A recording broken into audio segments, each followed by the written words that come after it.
الحمد للہ رب العالمین والصلاة والسلام علی حبیبہ محمد وآلہ وصحبہ اجمعین اما بعد فاعوذ باللہ من الشیطان الرجیم بسم اللہ الرحمن الرحیم یا ایھا الذین آمنوا لا تأکلوا الربا اضعافا مضاعفا واتقوا اللہ لعلکم تفلحون واتقوا اللہ لعلکم تفلحون واتقوا النار التي أعدت للكافرين وأطيعوا الله ورسوله لعلكم ترحمون اللهم سبحانك لا علم لنا إلا ما علمتنا إنك أنت العليم الحكيم مولاي صل وسلم دائما أبدا على حبيبك من زانت به الأسر.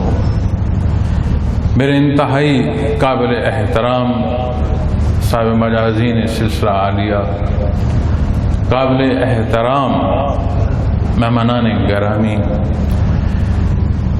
دیگر ذمہ داران، معزز حضرات، میری انتہائی محترم خواتین، السلام علیکم ورحمۃ اللہ وبرکاتہ. اللہ کریم کا احسان ہے کہ اللہ جل شانہ نے مجھ گناہگار سمیت ہم سب کو اس بابرکت مہینے کی ان بابرکت ساعتوں میں دین اسلام پر جمع فرمایا. الحمدللہ. میں نے آپ کے سامنے مختصر حصہ قرآن کریم سے تلاوت کرنے کی سعادت حاصل کی ہے. اس کا ترجمہ بھی عرض کروں گا. متصل آیات کریمہ کی مختصر تفسیر عرض کروں گا اور اپنے موضوع سے متعلق گزارشات پیش کرنے کی کوشش کروں گا. اس سے پیشتر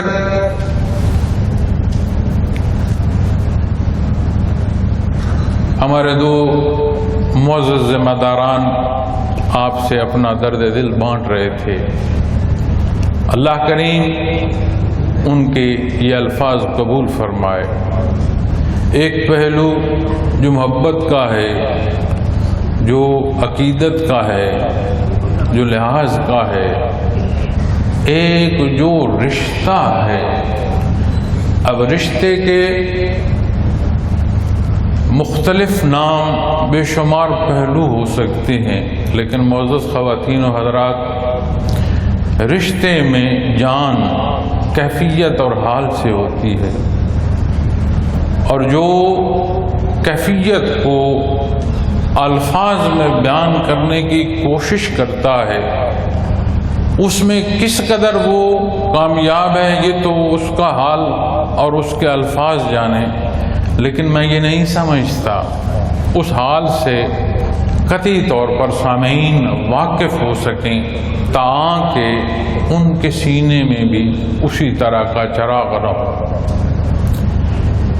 یہ اس تعلق کی بات کر رہا ہوں. جہاں تک بات میرے تعارف کی ہے یا جو تعارف میں نے روکا،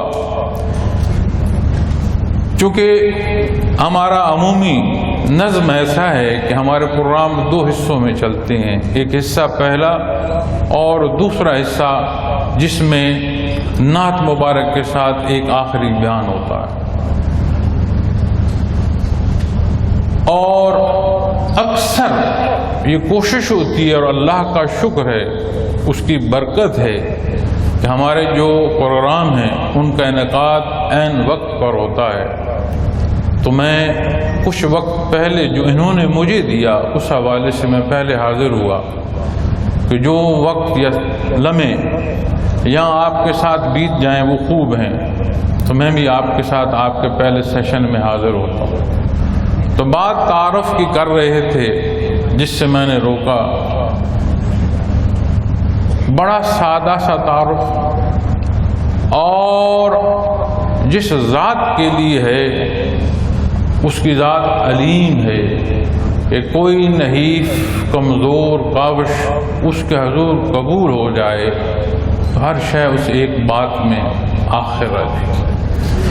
حضرت رحمۃ اللہ تعالی علیہ یہ جو چند منٹ آپ کے سامنے ہم نے حضرت رحمۃ اللہ تعالی علیہ کے بیان کا ایک حصہ پلے کیا ہے، یہ آپ رحمۃ اللہ تعالی علیہ کا آخری بیان تھا۔ آپ نے لگ بھگ 82 سال عمر پائی اور اس نحیفی تک اللہ کا شکر ہے آپ نے دین کا کام کیا۔ مجھ گنہگار کا تعارف میرے لیے بہت زیادہ ہے کہ اللہ کریم توفیق عطا فرمائے کہ اس درد دل کے بانٹنے کا جو سبب اس نے فرمانا ہے اس میں میری حقیر سی کوشش اور خواہش قبول ہو جائے، یہی میرا تعارف ہے، یہی میرا مقصد ہے اور یہی حاضر ہونا یہاں اس سے مقصود ہے۔ خدام پر بحث آتی ہے، دربان ہے، حفاظت پر مامور عملہ ہے، صفائی پر مامور عملہ ہے، تو مختلف ادوار میں مختلف ناموں سے موسوم خدمتگاروں کے حوالے سے تعارف ملتے رہے۔ ایک عمومی لفظ جو عام ہے وہ ہے غلام۔ اس غلام کا بھی کوئی نہ کوئی پہلو جو ہے وہ واضح ہوتا ہے کہ اس کی ذمہ داری کیا ہے۔ عربی زبان میں ایک لفظ استعمال ہوتا ہے اجیر، اس اجیر کے معنی غلام کے ہی ہیں، لیکن اسے دربان کھڑا کر دو تو وہ دربان ہے، اسے صفائی پر لگا دو تو وہ صفائی والا ہے، اس کے ذمے تعمیل حکم ہے۔ تو اللہ رب العالمین ہمیں نبی کریم صلی اللہ علیہ وسلم کے در کا اجیر ہونا قبول فرمائے۔ ہماری ہر شے اس شرف قبولیت میں ہے، اس طرف کی خواہش میں ہے، اس طرف کی نیت میں ہے، اس طرف کی زندگی کے پل پل میں ہے۔ اللہ کریم کا احسان ہے کہ رب کائنات نے دنیا کا کوئی پہلو، کوئی شے، کوئی ایسی حیثیت کہ جس کا دل میں کوئی رتی برابر بھی طلب ہو، ایسی نہیں ہے کہ جو دکھا نہ دی ہو۔ ایک ہے کہ کسی شے کا طالب نہ ہونا، ایک شے ہے کہ اس شے کی موجودگی میں بھی اس کی طلب کا نہ رہنا، یہ سارا میرے اللہ کا احسان ہے اور کرم۔ ماہ مبارک ربیع الاول، شب و روز کا تغیر و تبدل، معزز خواتین و حضرات، یہ ہماری زندگی کا حصہ ہے۔ جب تک زندگی ہے، سانسیں ہیں، یہ ربط ہے، یہ صبح بھی ہو رہی ہے، یہ شام بھی ہو رہی ہے، لیکن ہر صبح و شام ایک جیسی نہیں ہوتی۔ بارہا یہ بھی دیکھا ہے کہ کوئی شام ڈھلتی زندگی میں ایسا ارتعاش پیدا کرتی ہے کہ وہ درد دل تا حیات ساتھ رہتا ہے۔ کوئی صبح آتے ایسی نکھار اور ایسی خوشی لاتی ہے کہ اس کی وہ خوشی، وہ کیفیت، وہ حال، الفاظ نہیں ملتے کہ میں اس خوشی کا اظہار کیسے کروں۔ وقت ایک سا لگتا ہے، ایک سا ہوتا ہے۔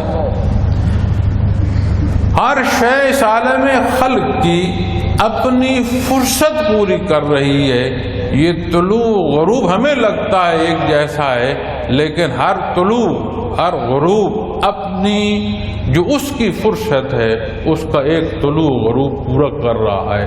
اسی طرح میں اور آپ اپنی زندگی کی ایک ایک ساعت، ایک ایک قدم، ایک ایک سوچ، ایک ایک سانس خالق کل کائنات نے جو فرصت ہمیں عطا فرمائی اس سے پوری کر رہے ہیں۔ اسی طرح ماہ و سال کی بحث میں ماہ مبارک ربیع الاول کی جب بات آتی ہے تو مجھے اتفاق ہوا ہے پوری دنیا میں سفر کرنے کا، اور جہاں مسلمان بستے ہیں اپنے انداز سے، ایک شوق سے، ایک جذبے سے اظہار محبت کرتے ہیں۔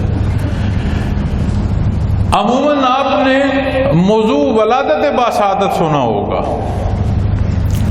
الحمدللہ اس موضوع کو اتنا عام فرمایا حضرت رحمۃ اللہ تعالی علیہ نے کہ بعثت رحمت عالم صلی اللہ علیہ وسلم کہ اب یہ پوری دنیا میں، وطن عزیز میں بھی اور پوری دنیا میں جہاں جہاں یہ عاشق بستے ہیں، یہ موضوع ولادت باسعادت کے ساتھ الحمدللہ اس موضوع کا بھی ایک انداز جو ہماری زبان بیان سے جاری ہو چکا ہے الحمدللہ۔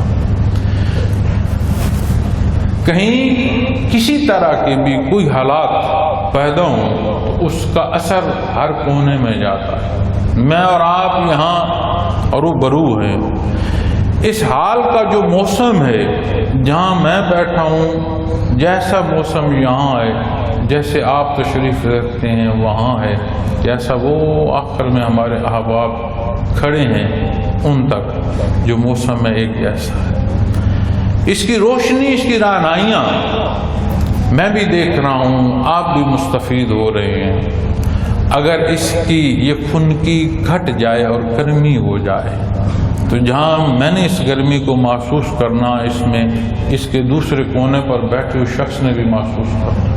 اسی طرح جب حالات میں کمزوری پیدا ہوتی ہے تو وہ معاشرے کے ہر حصے پر اثر انداز ہوتی ہے۔ معزز سامعین کرام، ہم نے جہاں زندگی کے ہر پہلو کو رسم و رواج کی نظر کر دیا ہے، ہماری یہ کمزوری ہے کہ ہم نے دین اسلام میں بھی رسم و رواجات کا داخل کر دیا ہے، اور ساتھ یہ نقص پیدا ہو گیا ہے کہ شاید یہ اظہار کافی ہے، اس کے ساتھ شہادت کی ضرورت نہیں ہے۔ اس موضوع کو اور اس کی نزاکت کو سمجھتے ہوئے ایک بات ہمیشہ یہ ذہن نشین رکھیے گا، یہ موضوع اتنا نازک ہے، اتنا نازک ہے کہ اس کی نزاکت کے لیے وضع نے کوئی لفظ وضع نہیں فرمایا۔ میرے پاس کوئی ایسا لفظ نہیں ہے جو امتی اور اپنے نبی کے مابین جو رشتہ ہے اور جو تقدس ہے در رسالت کا، جو نبی کریم صلی اللہ علیہ وسلم کی ذات اقدس پر لب کشائی کرنی ہے، یہ اتنا نازک موضوع ہے، میرے پاس کوئی لفظ نہیں ہے۔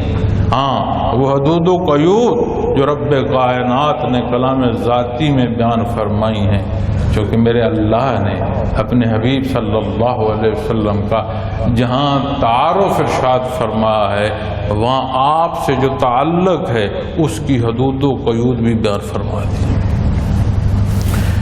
ولادت بسعادت آپ صلی اللہ علیہ وسلم اس ماہ مبارک میں ہے۔ تواریخ میں فرق ہے، آج عمومی طور پر 12 ربیع الاول کو ولادت باسعادت جو ہے اس کی خوشی منائی جاتی ہے، لیکن تاریخی طور پر یہ ایک حقیقت ہے کہ تواریخ میں یہ 4-5 دن آتے ہیں جن میں مختلف دنوں پر مختلف احباب کا اتفاق ہے، لیکن یہ یقینی بات ہے کہ یہی ماہ مبارک ہے ولادت باسعادت کا۔ اور دوسرا جو کثیر اجماع ہے، جو کثیر اجماع ہے کہ اسی ماہ مبارک میں نبی کریم صلی اللہ علیہ وسلم نے دار دنیا سے پردہ فرمایا۔ معزز خواتین و حضرات، میں اپنی آیا کریمہ کا ترجمہ عرض کر کے اس موضوع پر مزید گزارشات پیش کرتا ہوں۔ فرمایا میرے اللہ نے مخاطب فرما ایمان والوں کو، اے ایمان والو، دگنا اور چگنا سود مت کھاؤ اور اللہ سے ڈرو تاکہ تم کامیابی حاصل کر سکو، اور اس آگ سے ڈرو جو کافروں کے لیے تیار کی گئی ہے، اور اللہ کی اطاعت کرو اور اس کے رسول صلی اللہ علیہ وسلم کی، تاکہ تم پر رحم کیا جائے۔ معزز سامعین کرام،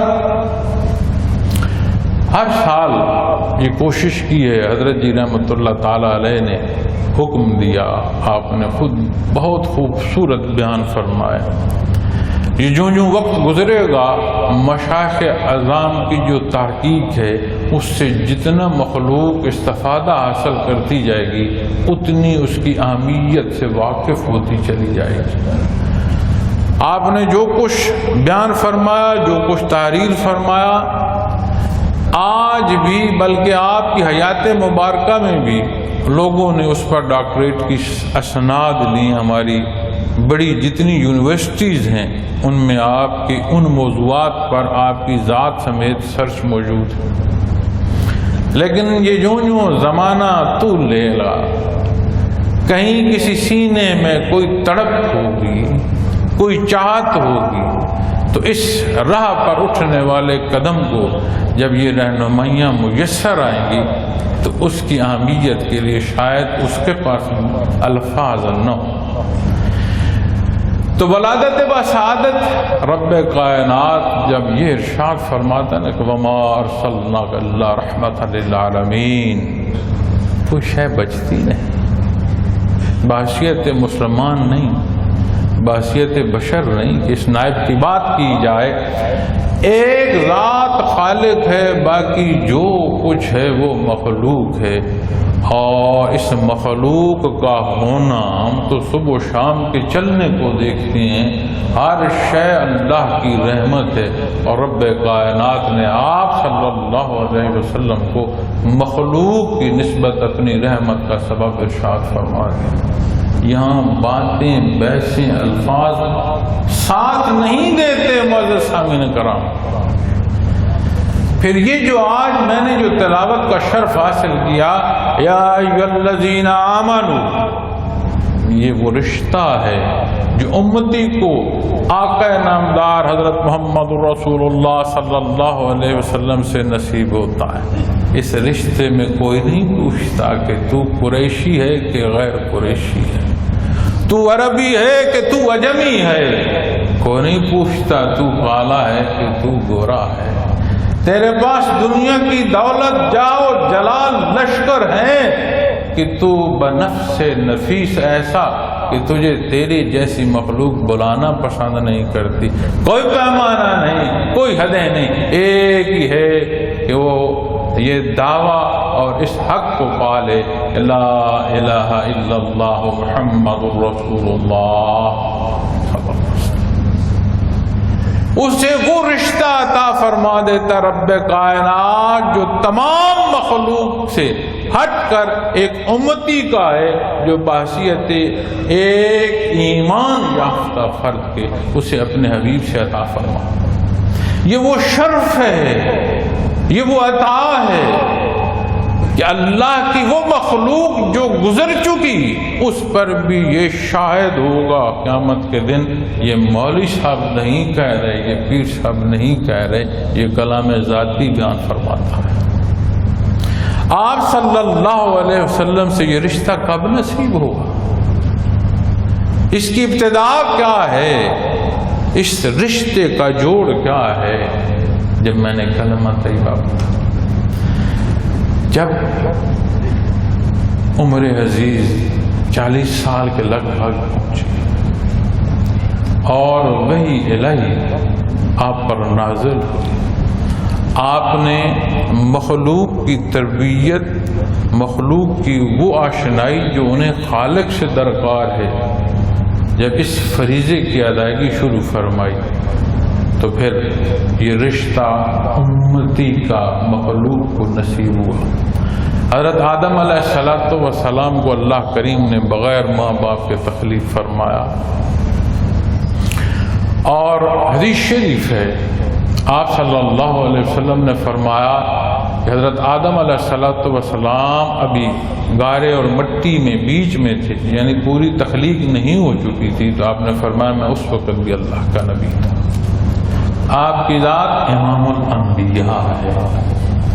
تو معزز سامعین کرام، اس رشتے کی ابتدا بحیثیت مسلمان ہے، لیکن یہ رشتہ یہ نہیں کہہ رہا کہ آپ صلی اللہ علیہ وسلم کے حضور ہدیہ عقیدت نہ پیش کرو، اس محبت کا اظہار نہ کرو، نہ کوئی منع کر رہا ہے، نہ کوئی منع کر سکتا ہے، لیکن یاد رکھیے گا میں ایک عام سا آدمی ہوں، گناہگار سا آدمی ہوں، میرے متعلقین کے الفاظ مجھے روکنے پڑتے ہیں۔ اکثر میں دوسرے حصے میں اس لیے حاضر ہوتا ہوں کہ ان کا اظہار محبت روبرو سنتے میری جان کانپتی ہے۔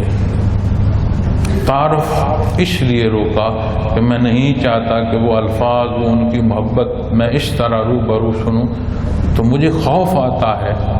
وہ ان کی محبت اپنی جگہ، میں تو جانتا ہوں کہ مشت غبار گناہگار کمزور انسان ہے۔ یہ جو محبت کا اظہار یہ کر رہے ہیں، ان الفاظ کا جواب اللہ کے حضور میں کیا دے پاؤں؟ یہ میری ریاست نہیں ہے، یہ میرے پاس امانت ہے۔ میں نے اپنے حصے کا بھی حساب دینا ہے، اپنے متعلقین کی جہاں جہاں کمی بیشی کا سبب میں ہوا، اس کمی بیشی کا حساب بھی اس کے حضور میں نے دینا ہے۔ تو شریر کام جاتا ہے، لیکن یہ حقیقت ہے کہ کوئی چاہے کہ مجھ تک پہنچ سکے اس کے لیے ممکن نہیں۔ انسان تک ممکن نہیں، عمومی انسان ایک حدود و قیود، اور ہم سارے سے سمجھتے ہیں کہ ایک حد کے اندر جو حدود و قیود ہیں رشتوں میں، جو تقاضے ہیں جگہوں میں، نسب میں، نظم میں، اس کی ضرورت ہوتی ہے کہ اگر یہاں بیٹھنا نظم کے تحت نہ ہو تو شاید آپ کے لیے بیٹھنا محال ہو جائے، تنگی ہو جائے۔ بیٹھنا ہی نہیں، یہاں سے اٹھنا اگر نظم کے تحت نہ ہو تو بھگدڑ مچ جائے۔ ہر شے میں نظم سمجھ آئے، ہر شے میں ربط نظم آئے، ہر شے میں اس کے حقائق سمجھ آئیں۔ ایک پہلو جو نازک ترین ہے کہ عشق مصطفیٰ صلی اللہ علیہ وسلم میں ہم یہ احتیاط چھوڑ نہیں۔ یہ وہ در ہے کہ جس در کی حدود و قیود رب کائنات نے بیان فرمائی ہیں، انہیں تنبیہ فرمائی جنہوں نے اپنے گھر بار چھوڑے، انہیں تنبیہ فرمائی گئی جن ہستیوں نے اپنی اولادوں پر تلوار اٹھانا کہ ان کی گردن کاٹ دی جائے اس سے آر نہیں کیا، اپنے وجود بسلے کرائے، وجودوں کے چیتھڑے اڑ گئے، لیکن وہ امر اختیار کیا جس کا حکم نبی کریم صلی اللہ علیہ وسلم نے دیا۔ رب کائنات اس محفل میں جب یہ آیا کریمہ کا نزول ہوتا ہے کہ لا ترفعوا اصواتکم فوق صوت النبی، کون بیٹھے تھے؟ ماں و شما تو نہیں بیٹھے، صحابہ کرام رضوان اللہ علیہ مجمعین کی جماعت بیٹھی تھی۔ وہ لوگ جنہیں رب کائنات نے عشرہ مبشرہ ہونا عطا فرمایا وہ بیٹھے تھے، وہ ہستیاں بیٹھی تھی جنہیں خلفائے راشدین سے جانتے ہو، وہ ہستیاں بیٹھی تھی جنہیں رب کائنات نے آپ سے نسبی رشتے عطا فرمائے۔ موضوع نازک ہے، میں نے عرض کیا، وضع نہیں، کوئی الفاظ وضع نہیں فرمائے اس کی نزاکت، اس کا احترام کیسے ہے، اس کا منانا کیسے ہے۔ ماہ مبارک ربیع الاول میں اس اظہار محبت کی کیا راہ اختیار کی جائے؟ ہمیشہ یاد رکھو جو عہد کیا ہے، جو کلمہ طیبہ پڑھتے ہو، جو شہادت دیتے ہو، اس عہد کی تجدید جانو، اس محبت میں حقیقت بھی آ جائے گی، اس کی حدود و قیود کی سمجھ بھی آ جائے گی، اس زندگی اس نہج پر آ جائے گی۔ اس اظہار محبت کے ساتھ شہادت ہوگی، اور شہادت کیا ہے؟ اتباع محمد رسول اللہ صلی اللہ علیہ وسلم۔ میں نے عرض کیا کہ یہ خلق اپنی فرصت پوری کر رہا ہے۔ آج جو بچے بیٹھے ہیں یہ سدا کے بچے نہیں ہوں، جو بزرگ بیٹھے ہیں اسی بزرگی میں یہاں نہیں رہے، جنہیں ہم اپنے بچپن میں دیکھتے تھے وہ آج گور کی آغوش میں ہیں، اور جنہیں ہم بچپنے میں آج ہم دیکھ رہے ہیں جب وہ یہاں پہنچیں گے کون ہوگا یہاں؟ یہ وہ دستک ہے کہ جو یہ اظہار محبت ہمیں یاد کراتا ہے، دکھاتا ہے۔ تو معزز سامعین کرام، اس بحث سے قطع نظر کہ میں انگلی اٹھاؤں دوسرے پر، میں بحث میں لاؤں کسی اور کو، اس کے انداز کو، میں اپنی تربیت کیوں نہ کروں، میں اپنے آپ کو کیوں نہ دیکھوں، اپنے معاملات کو کیوں نہ دیکھوں۔ ہمارا پہلا جو پروگرام ہوا مرکز میں بعثت رحمت عالم صلی اللہ علیہ وسلم کے حوالے سے، میں نے اس پہ اخلاق پر بات کی تھی۔ اور خصوصاً میں نے عرض کی تھی اپنے ذمہ داران سے، کوشش کریں اعلیٰ اخلاق ہو، آپ کا بول چال، آپ کا انداز، آپ کا ملنا، آپ کی تربیت کرنا، اس میں صبر ہو، لحاظ ہو، حیا ہو، شفقت ہو، بڑا ہے تو اس کے ساتھ ادب ہو۔ آج جو میں نے آیا کریمہ تلاوت کرنے کی سعادت حاصل کی، ابتداءً میرا اللہ مسلمانوں کو مخاطب فرما رہا ہے اے ایمان والو، یا ایھا الذین آمنو، اے وہ لوگو جو ایمان لائے ہو، جنہیں ایمان لانا نصیب ہوا ہے، فرمایا لا تاکلوا الربا اضعافا مضاعفا، یہ جو 2 گنے 4 گنے سود لے رہے سے چھوڑ دو۔ بیشت رحمت عالم صلی اللہ علیہ وسلم پر کیا رب کائنات نے سود حرام نہیں فرما دیا؟ کیا کلام ذاتی نہیں فرمایا کہ جو گزر گیا سو گزر گیا، اس کے بعد ایسا نہ کرو؟ اور اگر اس راہ کو اختیار کرو گے تو اعلان جنگ ہے اللہ اور اس کے رسول صلی اللہ علیہ وسلم۔ وہ کیسا عاشق ہوگا، وہ کون سی عشق کی صدا ہوگی، وہ کس پہلو کا درد ہوگا جو آپ صلی اللہ علیہ وسلم سے محبت کا اظہار تو کر رہا ہو لیکن اپنا آپ سود سے نہ بچا رہا۔ آج ہم اس حال کو پہنچ چکے ہیں کہ جس نماز جائے نماز پر سجدہ دیتے ہیں، جو کپڑے پہنتے ہیں، جس سے سر ڈھانپتے ہیں کہ 10 بستہ حاضر ہونا رب کائنات کے سامنے، اس کی تند سود سے بنی ہوئی ہے، سودی نظام سے بنی۔ لیکن جو میرا اختیار ہے کہ میں محنت مزدوری کر لوں، اس کی ذات پر توکل کروں اور میں تو سود پر پیسے رکھ کر سود تو نہ کھاؤں، میرا اختیار نہیں ہے، میرا اللہ جانتا ہے کہ میں اس نظم کو بدل دوں، میرا اختیار نہیں ہے۔ میرا یہ اختیار تو ہے کہ میں جو بینک میں اپنا اکاؤنٹ رکھ رہا ہوں وہ کہاں رکھ رہا ہوں، کیا وہ سود پر ہے، کیا وہ بغیر سود کے ہے؟ آج پوری مملکت میں جب یہ اعلان ہوتا ہے کہ اس اظہار محبت کو ملک کے طول و عرض میں مناؤ، مجھے سمجھ نہیں آتی کہ وہ سود جو اللہ اور اس کے حبیب کے مقابلہ کھڑا کرتا ہے، ایک طرف اس کا ماننا ہے، ایک طرف ہمارا دعویٰ عشق محبت محمد رسول اللہ صلی اللہ علیہ وسلم۔ دعویٰ کیا ہے اور ساتھ ہم نے شہادت کیا اٹھایا؟ معزز سامعین کرام، کون سا دعویٰ ہے جو شہادت کے بغیر منظور ہو؟ کوئی عدالت بتاؤ، کوئی ایسا جھگڑا بتاؤ جس بات کے ثابت کرنے میں شہادت نہ درکار ہو اور شہادت اپنے کلام سے اتفاق نہ کرتی ہو۔ ہمارا دعویٰ کیا ہے اور ہمارے ہاتھ میں شہادت کیا ہے؟ چھوڑو کون کیا کرتا ہے، کون کیا کہتا ہے۔ نبی کریم صلی اللہ علیہ وسلم کی خدمت میں ایک ماجرا پیش کیا گیا۔ واقعہ کیا ہے کہ صحابی رسول صلی اللہ علیہ وسلم گھر تشریف لے گئے،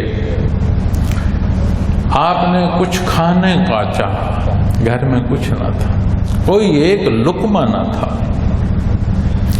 بی بی سے فرمانے لگے اہل خانہ سے کہ بی بی تو کو بندوبست کر، میں جاتا ہوں، کوئی اللہ مہربانی کریں گے، اللہ رازق ہے، میں کچھ کے نام پر جاتا ہوں، رزق تلاش کرتا ہوں۔ آبادی سے باہر نکلے۔ ایسے لوگ نوالا نہیں ہے گھر میں، نہیں چاہ کہ کسی کے آگے ہاتھ بھی پھیلاؤں،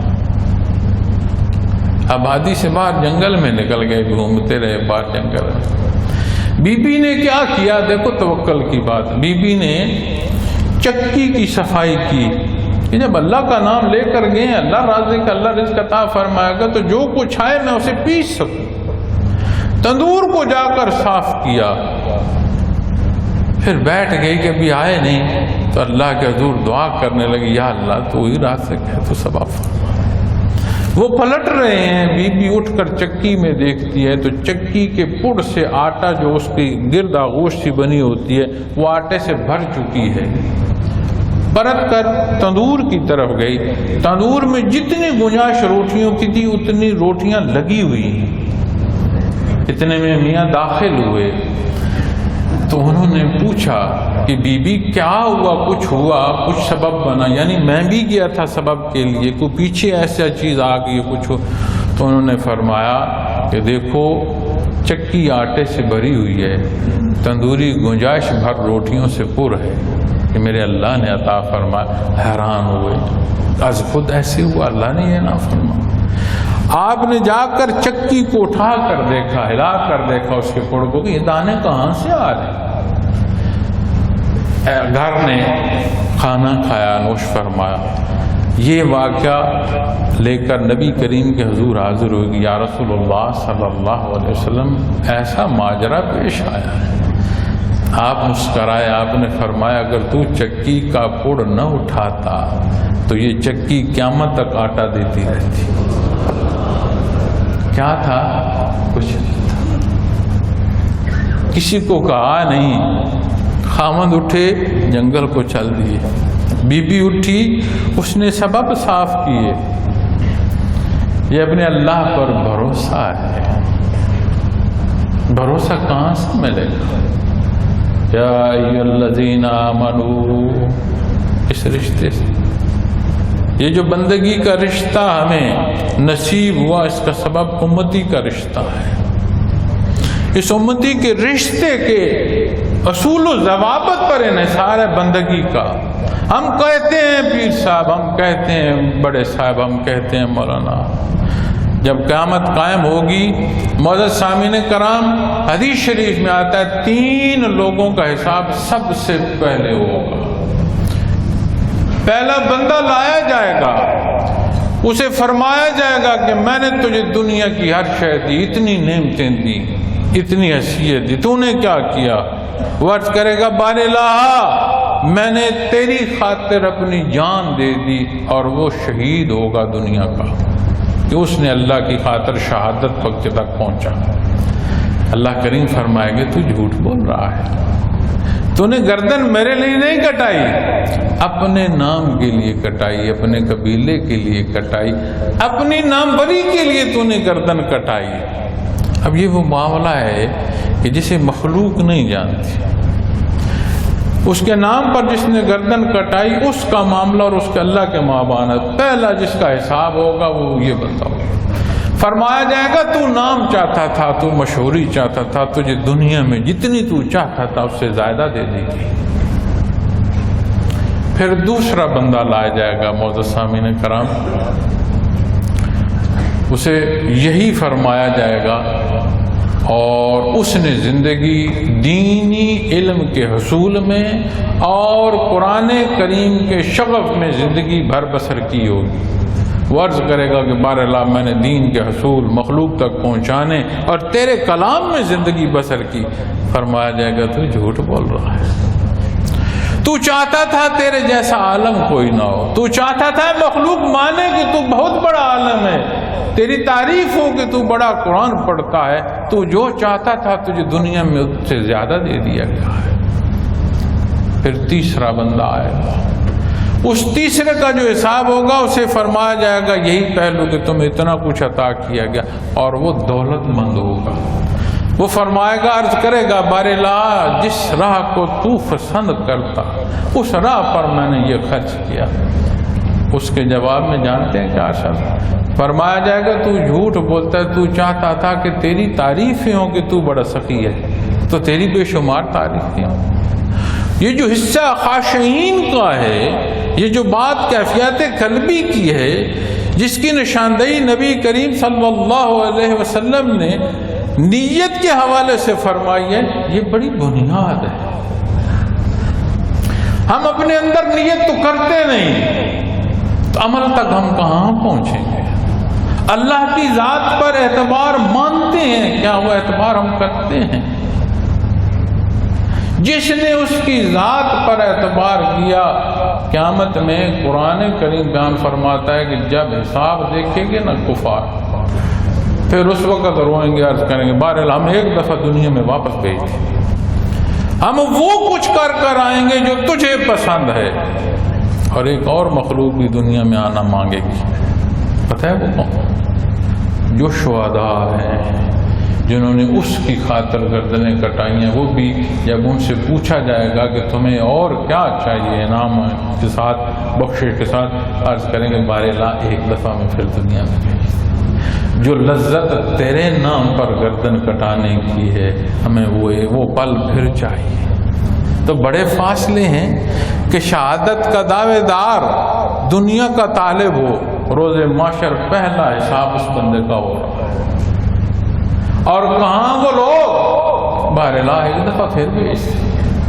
اس لیے معزز سامعین کرام، جو میں نے آیا کریمہ تلاوت کی ہے، کیا اس اظہار محبت میں یہ عاشق یہ دیکھنے کی کوشش کرے گا کہ جو میں رزق کھا رہا ہوں یہ حلال ہے کہ حرام ہے؟ نظام میرے اختیار میں نہیں ہے. آپ یقین مانیں میرے اختیار میں یہ نہیں ہے کہ میں جس مسجد میں نماز پڑھ رہا ہوں اس کا قالین کہاں کیسے بنا، جو کپڑا میسر ہے کہاں کیسا. جتنا اختیار میں ہے، کیا اس اختیار کو میں بروئے کار لا رہا ہوں؟ یہ وہ بات ہے جو شہادت ہوگی اس دعوے کے ساتھ کہ میں نبی کریم صلی اللہ علیہ وسلم کا خادم ہوں، میں آپ کا امتی ہوں، میں آپ سے محبت کرتا ہوں، میں اس دعوے کے ساتھ زندگی بسر کر رہا ہوں. اسی محبت اور اسی اظہار کے تحت میں ماہ مبارک ربیع الاول میں خوشی منا رہا ہوں کہ آپ کے حکم کی تعمیل میں میری ساعتیں بسر ہو رہی ہیں. کیا ایسا ہے؟ کیا میرے معمولات ایسے ہیں؟ تو جب اس سوال کو میں اور آپ ڈھونڈیں گے، اس بحث سے نکل آئیں گے جس بحث میں من حیث القوم ہم داخل ہو چکے ہیں. ہر ایک تو تکار پر لگا ہے، کوئی یہ نہیں دیکھنا چاہتا کہ میں خود کیا کر رہا ہوں. بات کیفیت قلبی کی ہو رہی تھی.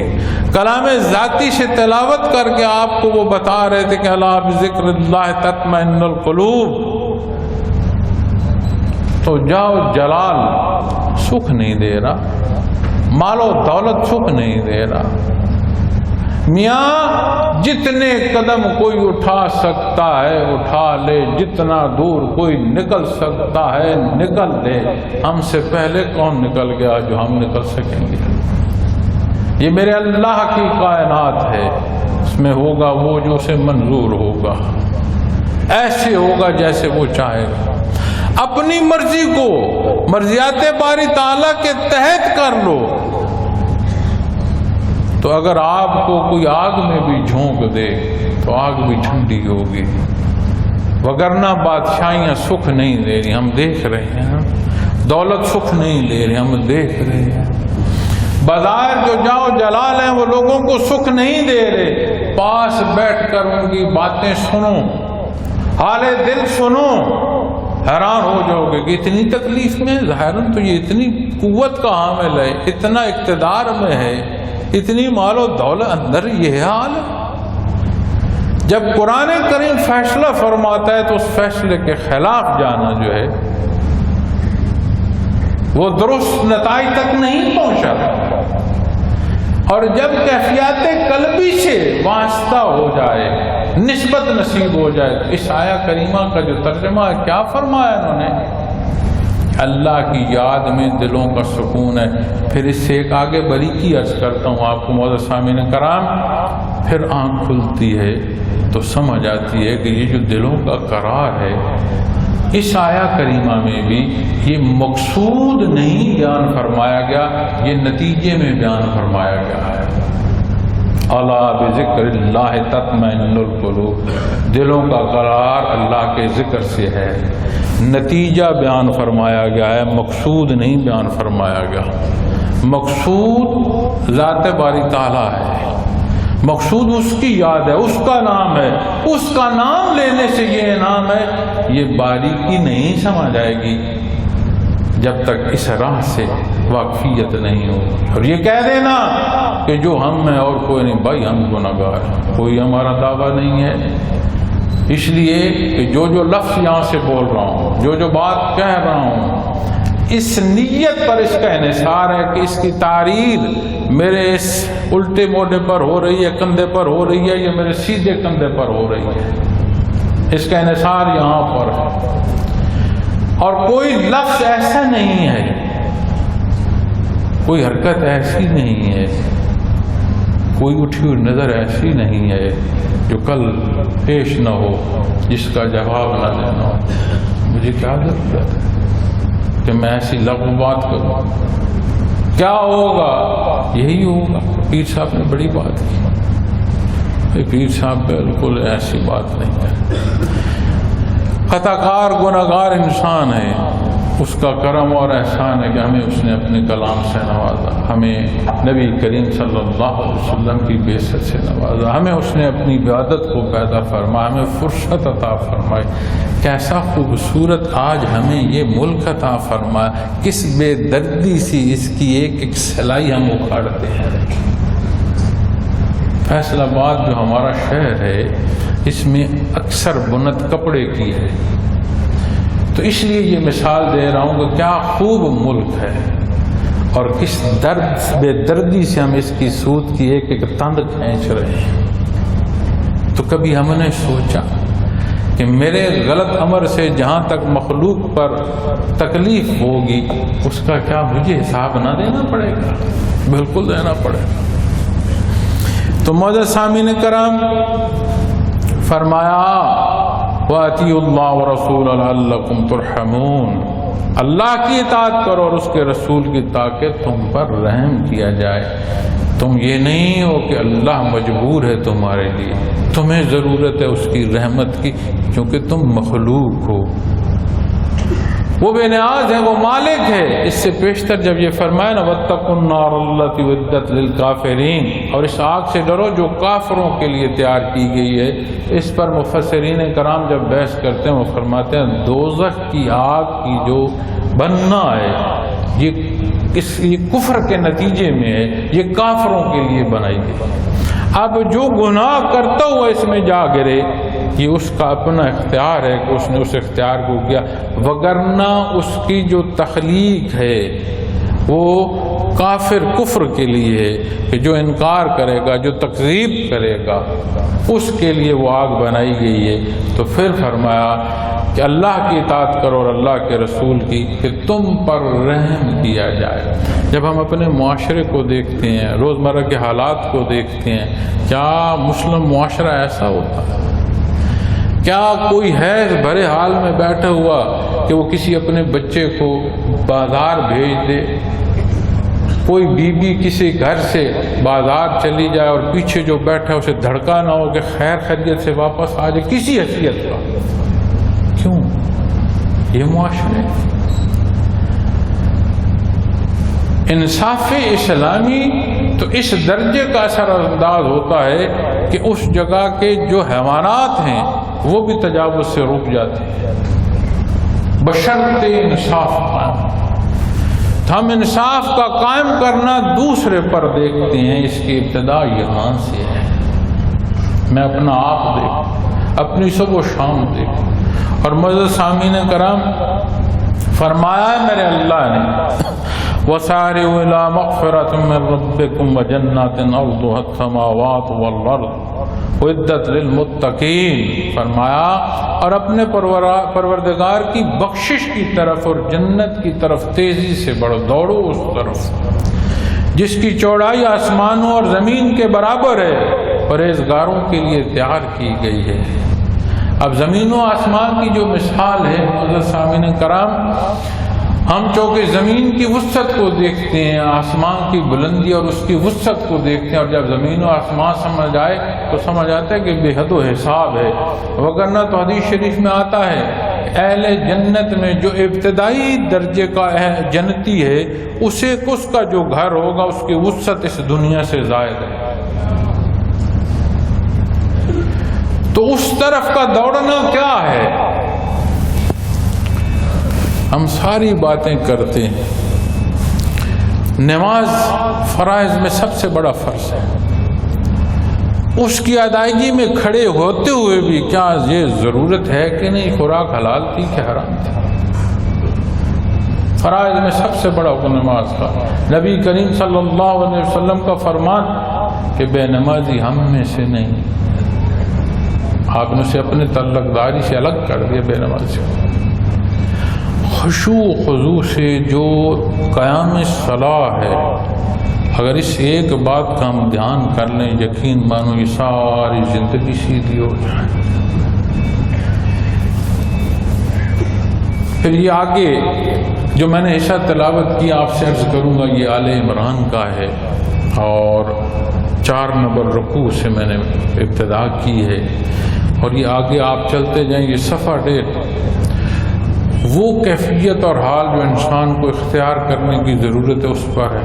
میں اس پر بیان کروں تو بات بڑی طویل ہو جائے گی، اس لیے میں اس موضوع کو آپ کے حوالے اس نسبت سے کر رہا ہوں کہ اپنے اللہ کا کلام ہے، اسے کھولیے، ان آیات کو اس نسبت سے دیکھیے گا جس نسبت سے میں نے گزارشات پیش کی ہیں۔ اللہ کریم توفیق دے ہو سکے تفسیر کے ساتھ دیکھیے گا، کہ جب تفسیر کے ساتھ دیکھیں گے اور باریکیاں آپ کو سمجھ آئیں گی، پھر آپ اور اپنی زندگی کا موازنہ کر سکیں گے، پھر سمجھ آئے گی کہ عشق مصطفیٰ کی حقیقت کیا ہے، اس عشق کے تقاضے کیا ہے۔ پھر یہ جو تفریق ہمارے اندر بحثیت امتی کس درجے کی تفریق ہے، اس اظہار محبت میں کس درجے کی تفریق ہے، یہ تفریق نہیں رہ سکتی۔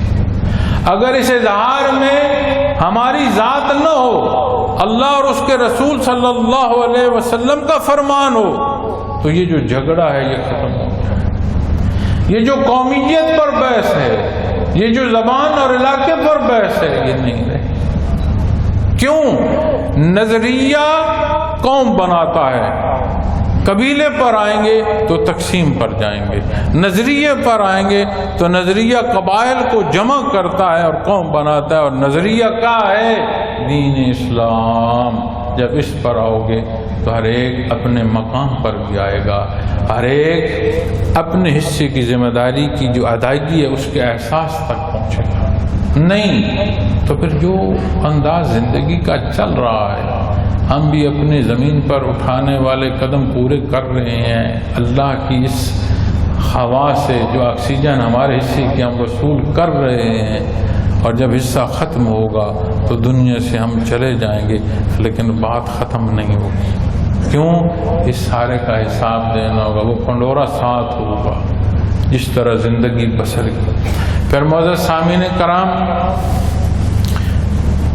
ہمارے دوسرے جو دوست ہیں انہوں نے ذکر کے حوالے سے بات کرتے ہوئے انہوں نے کیفیات اور حال پر بات کی، تو اس ضمن میں آپ سے عرض کروں گا کہ سننا پڑھنا اور بات ہے، اس شے کو محسوس کرنا یہ اور بات ہے، اور جو شے اپنا احساس سکھاتی ہے یا سمجھاتی ہے وہ سنے پڑے سے سمجھ اس درجے کا نہیں آتا، چونکہ جب یقین کی بات آئے گی تو بات علم الیقین ہو، عین الیقین ہو، اس درجے کی سمجھ نہیں آتی کہ جب تک بات حق الیقین تک نہ چلی جائے۔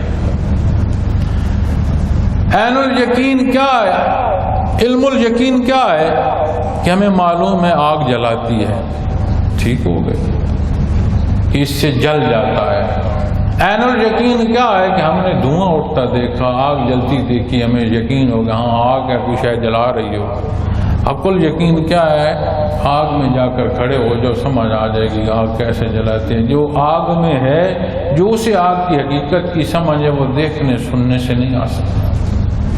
اسی طرح جب بات نسبت کی آئے گی تو یہ نہیں کہ جو سلسلے سے منسلک نہیں ہے اسے بے عمل کہہ دیا جائے، یا اسے یہ کہہ دیا جائے کہ اسے تو سزا ہی ہوگی، وہ کیوں نہیں ہم سے منسلک۔ ایسی نہیں بات رشتے کی ہے، بات تعلق کی ہے، بات طلب کی ہے، بات تڑپ کی ہے۔ معزز سامعین کرام، بحیثیت مسلمان اللہ کریم توفیق عطا فرمائے کہ جو بنیادی حصے ہیں، عقائد ہیں، وہ نصیب ہوں، فرائض کی ادائیگی نصیب ہو، اللہ کریم شرف قبولیت عطا فرمائے، برزخ منتقل ہو گیا، اس کی شرف قبولیت سے بخشش کا سبب ہو جائے۔ دوسری بات ہے، ایک ہے جاننا شناسا ہونا۔ میں ابھی گاڑی سے اترا، ہمارے معزز دوست بیٹھے ہیں، ان سے ملاقات ہوئی، مہمان ہیں، انہوں نے مجھے اپنی طرف سے اور اپنے دوستوں کی طرف سے 2 لفظ کہے ہیں۔ انہوں نے کہا میں اور ہماری جو کمیونٹی ہے اس کی طرف سے میں آپ کو اپنے شہر میں خوش آمدید کہتا ہوں، ہماری چہرے کی شناسائی نہیں ہے۔ ان الفاظ کے بعد میں ایسے جب بھی دیکھتا ہوں، جب بھی ان کے چہرے پر میری نظر پڑتی ہے، وہ الفاظ کی گونج مجھے یہاں سنائی دیتی ہے۔ اب اس پر مزید کیا کہ میرا اور ان کا دہار کیسا ہوگا، اس پر تعلق استوار ہوگا۔ تو جس جگہ تعلق ہوگا وہاں جہاں نثاری بھی کوئی معنی نہیں رکھتی، اور جہاں آشنائی بھی نہیں ہے وہاں سے بندہ گزر جائے بن بلائے اعتراض کو نہیں کرتا۔ ان باتوں کو مخلوق کے لیے سمجھتی ہے تو کیوں نہ سمجھ آئے کہ جب حق کے راستے پر چلوں گا تو میرا اللہ راضی ہوگا، فوز و نظیم عطا فرمائے گا۔ پھر بات یہاں ختم نہیں ہوتی، بات اس سے بڑھتی ہے، بات جاتی ہے قرب الہی کی طرف۔ اس کی رضا کے بعد اس کے قرب کے منازل ہے، جب اس کے قرب کی تڑپ ہوگی۔ اور اس میں ایک سادہ سا کلیہ آپ کو عرض کروں گا، کسی پیر صاحب کو کہنے کی ضرورت نہیں، کسی خلیفہ صاحب کو کہنے کی ضرورت نہیں، ادھر جھانکو، اپنے اللہ کے حضور عرض کرو، یہاں طلب ہوگی وہ پوری فرما دے گا۔ ایک دفعہ میں بڑے دور دراز کوئٹہ کے پہاڑی علاقے میں گیا، مجھے نہیں معلوم تھا کہ وہاں ذاکر ہیں، مجھے نہیں معلوم تھا وہ جگہ کیسی ہے۔ وہاں پہنچے شام میں، دن کا پروگرام تھا، شام ہوئی، شام مغرب کے بعد ذکر ہوا۔ جب ذکر ہوا تو مجھے کسی ساتھی نے جو ذمہ دار تھا اس نے بتایا کہ اس شخص کا سبق کرانا ہے آپ نے۔ تو میں ایسے ٹھٹک گیا، میں نے کہا یا اللہ تجھے اس کا سبق منظور ہے، میں کہاں سے اس کے سبق کے لیے چلا ہوں؟ اب میں اس کے روبرو یہ بات کرتا ہوں، شاید یہ میری بات نہ سمجھتے۔ وہ ہمارے بھائی کیفیات محمد رسول اللہ صلی اللہ علیہ وسلم میں دربار رسالت کی بات یہاں سے کر کے گئے، بہت بڑی بات کر کے گئے، بہت بڑی بات ہے۔ ہم جھگڑتے ہیں کہ یا رسول اللہ تو نے کہا، یا رسول اللہ تو نے نہیں کہا۔ ہم جھگڑتے ہیں کہ نہیں جھگڑتے اس بات پر؟ ہماری بحث رہتی ہے کہ نہیں رہتی؟ کوئی ایسا متلاشی ہے کہ جو جب حاضری چاہے آپ کے حضور حاضر ہو اور سلام عرض کر سکے؟ اس بات کا پیش خیمہ کہہ کر گئے۔ کچھ جذبات میں مغلوب تھے، اپنے آپ کو دیکھ کر بول گئے، بات بہت بڑی کہہ گئے تھے، لیکن یہ دستک تب ہوگی جب یہاں طلب ہوگی۔ قرآن کریم بنیاد فرماتا ہے انابت کو، جب انابت نہیں ہوگی رستے نہیں کھلیں گے، راہ میسر نہیں آئے گی۔ جب انابت ہوگی تو وہ غفور الرحیم ہے، معاف بھی فرماتا ہے، سبیل بھی عطا فرماتا ہے، مخلوق تک رسائی بھی ملتی ہے۔ اس کے در پر آ کر لوگ انگلی پکڑ کر چلا رہے ہوتے ہیں، دیکھا ہے یہ سارا۔ پھر ہماری بحث ہوتی ہے معزز سامعین کرام منازل کی، مناسب کی۔ یاد رکھنا قرآن و سنت کے لیے کوئی اور تحقیق نہیں چاہیے، کوئی ولی اللہ نہیں ہو سکتا اگر اس کی زندگی قرآن و سنت کے تحت نہیں۔ کوئی عاشق نہیں ہو سکتا اگر اس کی زندگی اتباع محمد الرسول اللہ صلی اللہ علیہ وسلم سے مزین نہیں۔ ہم کمزور اور خطا کار لوگ ہیں، ہمیں یہ نیت ہمارے اندر ہو، ہماری کاوش ہو، ہمارے اندر تڑپ ہو، وہ غفور الرحیم عطا فرماتا ہے۔ میں مختصر سا واقعہ کر کے اپنی بات کو سمیٹتا ہوں کہ حدیث شریف میں ہے کہ پچھلی قوموں میں سے ایک فرد تھا، 199 قتل کیے تھے اس نے، 99۔ تکلیف دل میں محسوس کی کہ میں نے برا کیا، مجھے چاہیے کہ میں معافی کی طرف سے۔ تو انہیں بتایا گیا کہ فلاں شخص کے پاس جاؤ، تمہیں وہاں سے تربیت مل جائے گی اس وقت کے جو دینی احکامات۔ وہاں گیا، ہمارے جیسا کوئی بندہ بیٹھا تھا، اس کے گلے پڑ گیا، اتنا گنہگار تو، اتنا ظالم تو، کیا لینے آ گیا تو، معافی مانگتا ہے؟ اس نے کہا جہاں 99 ہے 100 اس کا بھی پورا کر دو۔ حدیث شریف ہے۔ پھر مزید چلے، اسی تڑپ میں چلے تو کسی جگہ پہنچے، انہوں نے ایک علاقہ انہیں بتایا کہ وہاں لوگ دیندار ہیں، تم اس طرف چلے جاؤ، اور اللہ یقیناً توبہ کرنے والے ہیں، قبول کرنے والے ہیں، معافی عطا فرمانے والے ہیں۔ تو اس تڑپ کے ساتھ اس آبادی میں چلا جا، واپس نہ جانا چونکہ وہاں پھر اسی میں ڈال جائے گا۔ راستے میں موت آ گئی، فوت ہو گئی۔ دوزخ کے فرشتوں کی جماعت بھی آ گئی ہے، جنت کے فرشتوں کی جماعت بھی آ گئی۔ مابین کیا تکرار کی اس کی زندگی ساری گناہوں سے بری ہوئی ہے، ہمیں کوئی فیصلہ نہیں فرمایا گا یہ دوزخ کا باسی ہے۔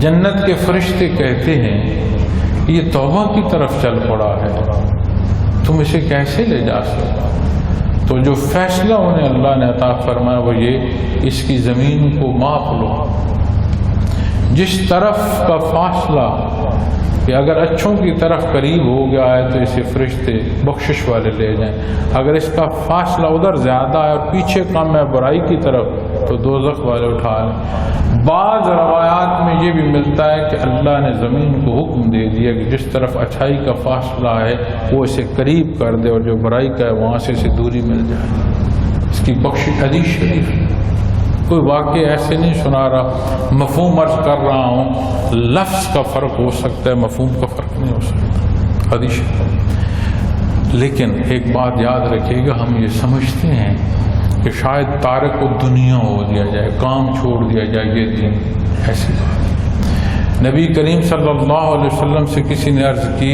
راستے میں غار پر گزرتے ہوئے کہ یا رسول اللہ علیہ وسلم دل چاہتا ہے یہیں الگ تھلگ بیٹھ۔ آپ نے ان کی یہ اجازت پسند نہیں فرمائی، زندگی معاشرے میں بسر فرمائی۔ تو میں یہ عرض کروں گا کہ اپنی زندگی معاشرے میں بسر کریں، بحیثیت مسلمان، بحیثیت ایک امتی، بحیثیت ایک پاکستانی، ایک قومی کے اپنے کردار ادا کرتے چلے جائیں۔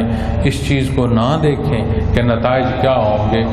اچھا عمل اچھا نتیجہ لاتا ہے، اور ہمیں نتائج سے غرض نہیں ہے، ہمیں غرض اپنے اعمال سے ہے، چونکہ نتیجہ اللہ کریم کے دست قدرت میں ہے۔ تو معزز خواتین و حضرات، بندہ گنہگار دعا گو ہے کہ اللہ کریم میرا آپ کا یہ مل بیٹھنا قبول فرمائے۔ میں یقیناً جانتا ہوں کہ میرے الفاظ اس درجے کے نہیں کہ جو اس پیغام کے مطابقت رکھتے ہوں، لیکن ایک درد دل ہے جو ٹوٹے الفاظ سے آپ کے حضور پیش کیا۔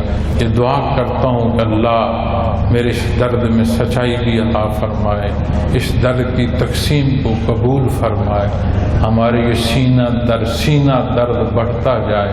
اللہ اس امت کو اتفاق عطا فرمائے، اللہ اس مخلوق کو ان برائیوں اور اس وبائی امراض سے نجات عطا فرمائے، ہمیں اتفاق عطا فرمائے۔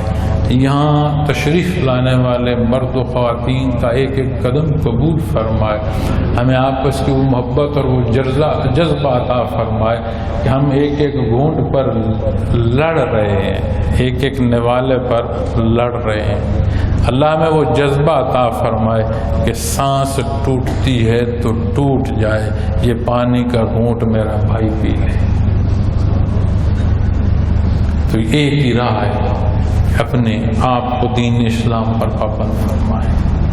کیفیات قلبی کے متعلق کوئی دوست کسی وقت جاننا چاہے اس کے لیے اس سوال کا جواب دینا ہمارے لیے، میرے لیے، پورے سلسلے کے لیے باعث شرف ہوگا۔ کوئی دین، کوئی احسان نہیں، باعث شرف ہے مجھ سمیت سلسلہ عالیہ کے ایک ایک فرد، ایک ایک مرد و خاتون تک کہ کوئی سیکھنا چاہے، جس وقت اسے سہولت ہو اس وقت ہم کوشش کریں گے یہ کیفیت اور حال اس تک پہنچے۔ معزز سامعین کرام، یہ کیفیت قلبی وہ دولت ہے، اسے دونوں ہاتھوں سے بانٹو، جتنا بانٹو گے یہ اتنی بڑھے گی۔ اور اختتام پر میں آپ کو پہلا سبق لطیفہ قلم جو ہے اس کا طریقہ عرض کرتا ہوں۔ اور بعض دفعہ کسی محفل میں کہیں کسی درجے پر کوئی بات ہو رہی ہوتی ہے، موضوع ہوتا ہے، حال ہوتا ہے، حالات ہوتے ہیں، تو آج کا میڈیم ایسا ہے، اس میڈیم پر کہی گئی بات دن رات دہرانا چاہو تو دہرائی جا سکتی ہے۔ لائیو پروگرام چل رہا ہے، میں یہاں بات کر رہا ہوں، میری بات کی گونج اس حال میں نہیں، دنیا کے دوسرے سرے پر سنی جا سکتی ہے، جب کوئی چاہے تب سن سکتا ہے، تو بات بڑے دور نکل جاتی ہے۔ تو مجھے کوئی غرض اس سے نہیں ہے کہ بات کہاں تک جا رہی ہے، مجھے اس بات ایک سے غرض ہے، اس بات میں صداقت ہو، اس بات میں کوئی منفی پہلو نہ ہو، اس لیے کہ یہ مخلوق بھلا کہتی ہے، برا کہتی ہے، یہ ثانوی حیثیت ہے، میرا اللہ علیم ہے، میں اس کے روبرو یہ گزارشات پیش کر رہا ہوں، اس سے بڑھ کر مجھے پھر اور پریشانی نہیں، یہ بنیادی سے۔ تو جو چیز میں عرض کرنا چاہتا ہوں، میں آپ کو پہلا سبق بتاتا ہوں، اور اس سبق کے ساتھ یہ اجازت دیتا ہوں ان لوگوں کو جو نئے تشریف رکھتے ہیں، اسے اختیار فرمائیے، میری باتوں کو چھوڑ دیں۔ میں نے کیا کہا، یقیناً میں نے کمزور کہا ہوگا، میرے الفاظ نے میرے درد کو ترجمانی نہیں کی ہوگی، یقیناً اس میں کمزوری ہوگی، لیکن میرے اللہ کا فرمان اور میرے نبی کریم کا فرمان حق، سچ، صداقت، بلندیاں ہیں۔ اپنی اس کیفیت اور حال کو آپ روز کچھ لمحے اختیار کر لیں، 5 منٹ کر لیں، 10 منٹ کر لیں، آپ کی مرضی۔ اپنے اندر اگر یہ تبدیلی محسوس نہ ہو کہ جو قرآن و سنت کے تحت ہے، تو کہنا کیسا بھائی ملا، نام اللہ رسول کا لیتا رہا اور بات کیسی کہہ گیا کہ جو ثابت نہیں ہو رہی۔ آپ کے سینے ثابت کریں گے، آپ کی سوچیں ثابت کریں گی، ہاں اس پر قائم رہنا پڑتا ہے۔ آج میں جہاں بیٹھا ہوں، میں یہاں سے مکلف ہوں، جب تک میں قبر میں نہیں اتر جاتا، شیطان بھی میرے ساتھ ہے، نفس بھی میرے ساتھ ہے، حالات کے اثرات بھی میرے ساتھ ہیں۔ تو اگر کوئی کہے کہ میں اسے اختیار کر کے چھوڑ دوں تو یہ تو مکلف ہے، تو اختیار بھی کر سکتا ہے، تو چھوڑ بھی سکتا ہے، اللہ اختیار کی توفیق عطا فرمائے۔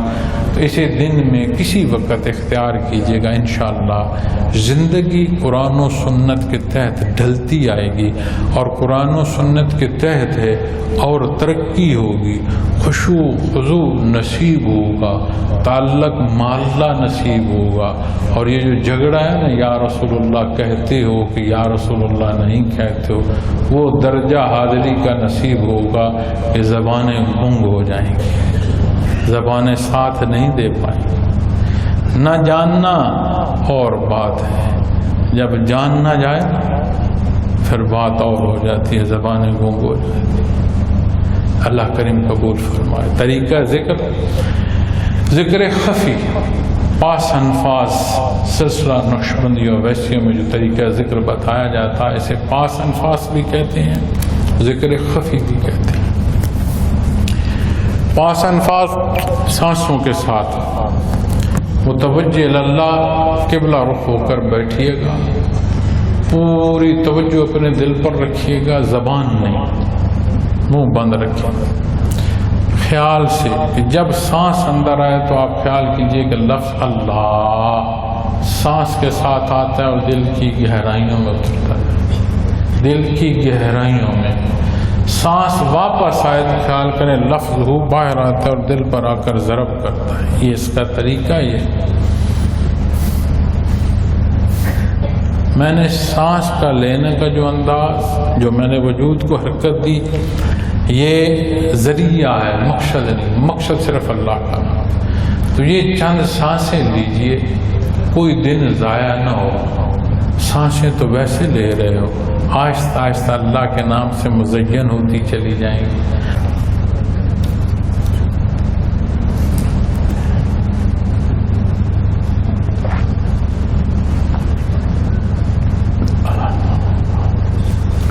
کوئی ساتھی جو خواتین میں، بیویوں میں، ہماری مائیں بہنیں، بیٹیاں یا ساتھی کوئی ایسے جو بیعت ہونا چاہیں ظاہری، تو ان کے لیے عرض یہ ہے چونکہ ممکن نہیں ہوتا، اس لیے سیدھا ہاتھ کھڑا کر کے جو میں پڑھوں وہ میرے ساتھ پڑھتے آئیے گا۔ اب جب میں نسبت دوں اسے قبول فرمائیے گا، اس کے ساتھ پھر اجتماعی دعا کر کے اجازت لیں گے۔ لیکن یاد رکھیے، ہم جب حق کی بات کر رہے ہیں، اللہ اور اس کے رسول کی بات کر رہے ہیں اور دین پر عمل کی بات کر رہے ہیں، تو یہاں ہم سارے جتنے بیٹھے ہیں الحمدللہ مسلمان ہیں، بھائی ہیں، اخوت کا مظاہرہ یہاں سے اٹھتے ہی ہونا چاہیے کہ جو پہلے بیٹھا اسے آرام سے اٹھے، جو بعد میں وہ آرام سے اٹھے، کسی بھائی کا وہ بھائی کا، کسی بہن کو بہن کا دھکا نہ لگے۔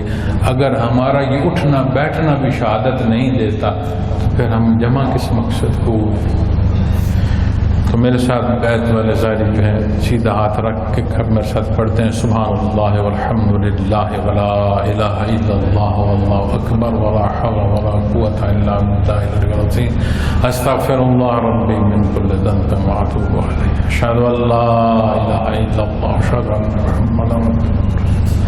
اللهم صل على محمد وعلى آل محمد صليت على إبراهيم وعلى آل إبراهيم إنك حميد مجيد، اللهم بارك على محمد وعلى آل محمد وبارك على إبراهيم وعلى آل إبراهيم إنك حميد مجيد۔ آپ سب کو سلسالیہ میں بیعت کی اور اس کی نسبت عطا کی، قوم بیعت قبول کی، آمین۔ الحمد للہ رب العالمین والصلاة والسلام علی حبیبہ محمد وآلہ وصحبہ، اللهم صل على محمد النبي الأمي وآله وصحبه وبارك وسلم۔ ربنا لا تزغ قلوبنا بعد إذ هديتنا وهب لنا من لدنك رحمة إنك أنت الوهاب إنك أنت الوهاب إنك أنت الوهاب۔ ربنا إننا فاغفر لنا ذنوبنا وقنا عذاب النار۔